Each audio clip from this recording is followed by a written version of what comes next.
Bismillahirrahmanirrahim. Hi guys, this is my latest uploaded video of 13 June 2020.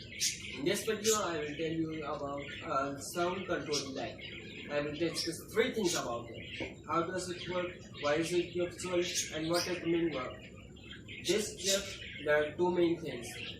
The photocell, other the noise detector. This is useful when you sometimes forget to close the light and there is a problem to open the switch and close it. For that job, this sensor is made. This sensor has been activated by your flag or making him a sound. This sensor would be activated and it can be deactivated 1 minute after leaving your room. Now let's see if it is working or not.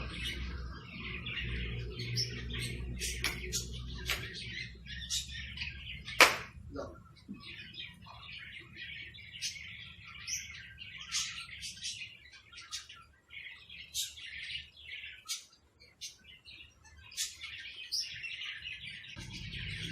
So you saw this is working perfectly. Now I will see you in my next uploaded video. Be smart, be safe until the crucial period ends. Be careful. Bye.